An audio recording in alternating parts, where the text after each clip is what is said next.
जैसा आप सबने थंबनेल में देखा, today's video is all about me and my guitar.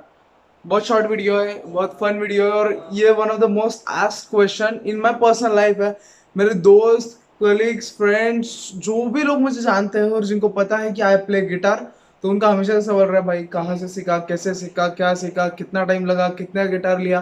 तो आपके सारे सवालों के जवाब आज इस वीडियो में दे दूंगा। और कभी भी अगली बार कोई पूछेगा तो उसके वीडियो का लिंक भी भेज दूंगा। मतलब देख रहे हो, ऐसी गानी नहीं बने हम। तो चलिए, अगर अभी मैं कुछ थोड़े से सॉन्ग्स प्ले करूंगा अभी, और अगर आपको डायरेक्टली मेरी कहानी जाननी है कि मैंने कहाँ से ऑल दैट क्वेश्चंस, तो आप मैं टाइम कोड बता दूंगा, वहां तक स्किप कर ले, आपको डायरेक्टली मेरी कहानी सुनने मिल जाएगी। तो चलिए।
और एक लास्ट। तो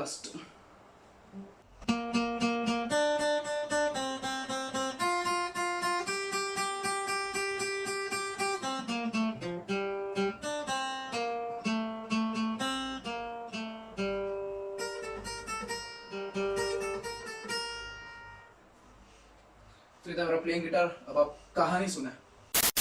तो मेरी ये कहानी, ये गिटार शुरू हुई थी जब था मैं कुछ 14-15 साल के आसपास का। तो वैकेशन में मैं नानी के यहाँ पे गया था। और मुझे बचपन से म्यूजिकल इंस्ट्रूमेंट्स का कुछ ज़्यादा ही शौक था। तो आई वॉज ऑलवेज थिंकिंग कि मैं कोई फ्लूट सीखूंगा, पियानो सीखूंगा, गिटार, माउथ ऑर्गन, वायलिन, ऐसा करता था। बट एक शाम ऐसे ही चल रहा था कि यार वैकेशन लगे हुए, क्या किया जाए, क्या किया जाए, क्या किया जाए। तो मेरे मासी ने और मम्मी ने मिलके एक क्लासेस ढूंढे जहाँ पे गिटार सिखाते थे। तब मैं बहुत छोटा हो गया था, मतलब 14-15 साल का बच्चा था यार, यू कैन अंडरस्टैंड।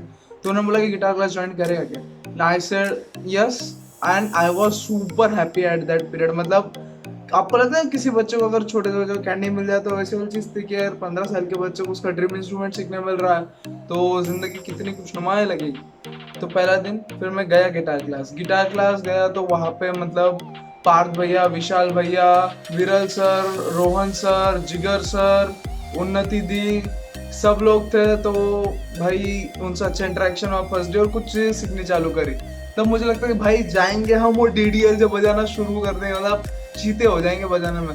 पर फिर वक्त के साथ पता चला कि guitar is the super slow learning. Early phase में जब आप स्टार्ट करते हो तो बहुत स्लो है और इट्स काइंड ऑफ डिप्रेसिंग कि आप इतना 1.5-2 महीने से गिटार क्लास जा रहे हो, आपके पास गिटार है, आप ट्राई मार रहे हो बजाने का, बट आपको टी के अलावा 2-4 चीज के अलावा कुछ आ नहीं रहा है, आप ठीक से हैप्पी बर्थडे भी नहीं बजा रहे हो। और music is really the slow learning process, मतलब उसके अंदर आपको हमेशा ऐसा फील होता है कि यार आप तो मतलब सीख ही नहीं रहे हो, आप बहुत स्लो हो जा रहे हो। तो स्टार्टिंग में डिप्रेसिंग लगता है और बहुत सारे लोग उस फेज में छोड़ देते हैं। आई वुड रादर सजेस्ट कि आपको म्यूजिक सीखना है, समझ लो आपके पहले 5 महीने आपको कुछ भी नहीं बजाते आएगा, मतलब सीख लोगे यार आप अच्छा खासा 2-4 गाना सीख लोगे उसमें भी, बट फिर भी कंसिडर करके चले कि आपको इतना कुछ बजाने नहीं आएगा।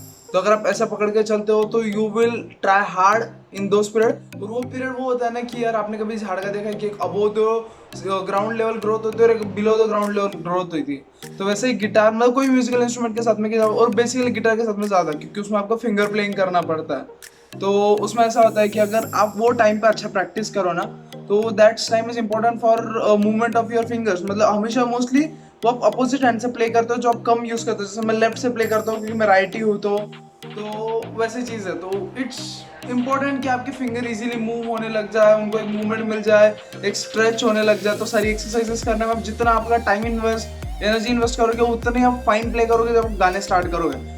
Playing songs and chords are not a big deal in guitar. The learning how to place fingers and how to strum the beat is more important.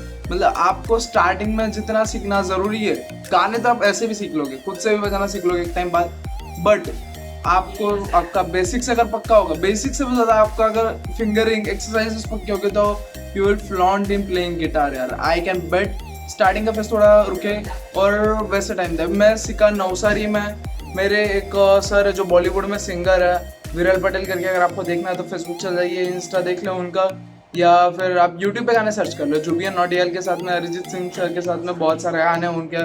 तो he is amazing and lyricist है, composer है भाई खुद, और उनका guitar playing मतलब pro. आप समझ सकते हो कि उन्होंने खुद के बहुत सारे गाने लिखे, उनमें खुद प्ले करते वो लोग, म्यूजिक बहुत बार खुद बजाते हैं मेरे सर। तो ही इज अमेजिंग प्लेयर। तो लकीली मेरा नसीब इतना अच्छा कि उस वक्त वो नवसारी में रहते थे, मुझे मिल गया। अभी तो मुंबई रहता है, तो नवसारी में रहते थे, मुझे मिल गए, उन्होंने सिखाया मुझे। और मुझे सीखने में कितना वक्त लगा अभी वो बात, तो मुझे सीखने में अराउंड, मैं हर साल वैकेशन में 2-3 महीने जाता था, 3 साल तक क्लास गया, मतलब कुछ 8 से 9 महीने में मैं सीखा। But I practice the whole 3 years along. तो मैं आपको सजेस्ट करूँ कि आपको 1 साल देना पड़ेगा बिगिनर और इंटरमीडिएट लेवल अच्छा क्रॉस करने के लिए। मतलब आप साल भर देते हो तो आप लगभग एडवांस लेवल तक पहुंच जाते हो and you get very good at playing guitar. आप अच्छे खासे सॉन्ग्स बजा लेते हो, कॉर्ड्स, बार कॉर्ड्स, टेक्निकल टर्म बोल के आपको परेशान नहीं करूंगा, आप सर्च कर ले, अगर आपको शौक है तो आप सीख सकते हो वहाँ से। अभी नेक्स्ट बात आती है कि गिटार कौन सा खरीदा जाए और कहाँ से खरीदा जाए। तो बेसिकली आई वुड सजेस्ट कि आपको अगर बेसिक सिर्फ फन लविंग के लिए सीखना है तो आप 5-6 हज़ार के रेंज में कोई भी खरीद ले। अगर आपको सीरियस म्यूजिक अच्छा प्ले करना है, साउंड अच्छा आना चाहिए, कहीं पे परफॉर्म करने का लाइफ में सोच रहे हो, मतलब स्कूल कॉलेज वगैरह, तो ट्राई टू इन्वेस्ट 10 to 12 के, क्योंकि उस रेंज में एक अच्छा आपका सेमी एकॉस्टिक आता है। अकोस्टिक मतलब जिसको आप जैक नहीं लगा सकते, सिर्फ प्ले होता है। सेमी अकोस्टिक मतलब आपका वो गिटार जिसको जैक लगा के आप बड़े स्पीकर्स के साथ में प्ले कर सकते हो।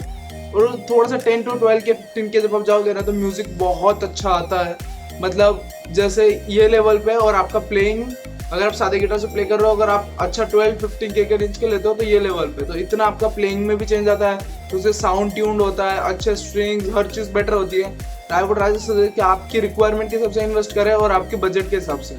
अगर आप और भी अच्छा चाहते हो तो आपका जो फेंडर है, टाकामाइन है, एपीफोन है, बहुत अच्छे ब्रांड्स है जिनमें आप आपका पैसा इन्वेस्ट कर सकते हो and get a good guitar for. आपको कभी सजेशन चाहिए तो मुझे इंस्टा पे पूछा, मैं इंस्टा पे आपको बता दूंगा आपके रेंज के हिसाब से, आपके रिक्वायरमेंट के हिसाब से कौन सा गिटार आपको बाय करना चाहिए। आपका भाई है हमेशा आपके लिए यार। मेरे भाई ये सब तो ठीक है, पर यार हमें बताइए ना कि हमें गिटार सीखना चाहिए या नहीं। तो मैं आपको कुछ टिप्स दूंगा कि अगर आप गिटार सीखना शुरू कर रहे हो तो it's one of the hard instruments, because उसमें आपको दोनों हैंड से प्ले करना होता है और उसको म्यूजिक का अच्छा टेस्ट लगता है। आप अगर blindly in love with guitar हो, आपका पैशन है, आपको बहुत इंटरेस्टिंग लगता है, क्यूरियस हो सीखने के लिए, तो I would say go for it.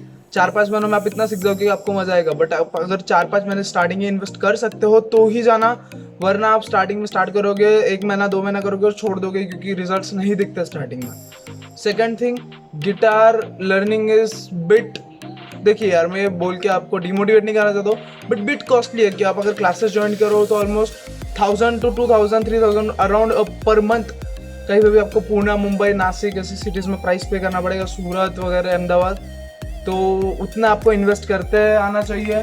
Second thing कि आपको अच्छे गिटार में इन्वेस्ट करना पड़ेगा जब आप एक बार सीख जाओ, बिकॉज इट्स नेसेसरी कि खुद का गिटार हो तो आप रेगुलर प्रैक्टिस करो और आप रेगुलर कंटिन्यू कर सकते हो। थर्ड थिंग कि आपको लाइफ में थोड़ा सा फ्री टाइम चाहिए, because music needs total dedication, कि आप दिन में आधा 1 घंटा उसको दो तो ही आप मास्टर कर पाओगे। अगर आप प्रैक्टिस नहीं करोगे तो आप 2 साल बजा लो, 3 साल बजा लो, क्लास कर लो, आप नहीं सीख सकते। क्लास उसके बाद में थोड़ा प्रैक्टिस पर्सनली खुद का देना पड़ेगा। और एक लास्ट बात बताता हूँ कि अगर आपको अगर म्यूजिक सीखना है तो it's one of the best thing, because life में वो आपके साथ में हमेशा रहती है and it helps you a lot to grow as a person. जब आपका डाउन टाइम होता है तब भी आपके साथ में आपका म्यूजिक होता है एंड इट्स स्मूथिंग फीलिंग यार। जब मतलब मैं थोड़ा सा, मुझे अगर बैड डे जा रहा है, मेरा टाइम अच्छा नहीं जा रहा है, कोरोना तो पूरा ही खराब जा रहा है, तो भाई कुछ बोल नहीं सकते, बट फिर भी थोड़ा सा मुझे लो फील हो रहा है ना, मैं गिटार निकालता हूँ, बजाता हूँ, बहुत बहुत बेहतरीन फील होता है। I would suggest you should learn the some kind of musical instrument. It's awesome feeling, man. It's really awesome feeling. तो जाइए, आपका पसंदीदा इंस्ट्रूमेंट सिखाइए। मैं गिटार बजाता हूँ, इसके लिए गिटार के बारे में बताया। मैं गिटार के अलावा भी बजाता हूँ यूकेलेले, बट अभी यूकेलेले क्या होते हैं उसकी कहानी हम कभी और सुनाएंगे आपको। तो तब तक के लिए घर पर रहे, सेफ रहे, सुरक्षित रहे और जिंदगी के साथ मस्ती ना करे बाहर निकल के। तो चलिए, बाय बाय, टेक केयर। आज का ज्ञान, अगर ज़िंदगी में कभी आपको ऐसा लगे ना कि सारी चीज़ आपके अगेंस्ट जा रही है, all condition situations are against you, तो ये एक बात याद रखना कि प्लेन जब भी टेक ऑफ करता है तो हमेशा against air force take off करता है, हवा के फ्लो के साथ में टेक ऑफ नहीं करता है। तो be aeroplane and fly high. True story bro.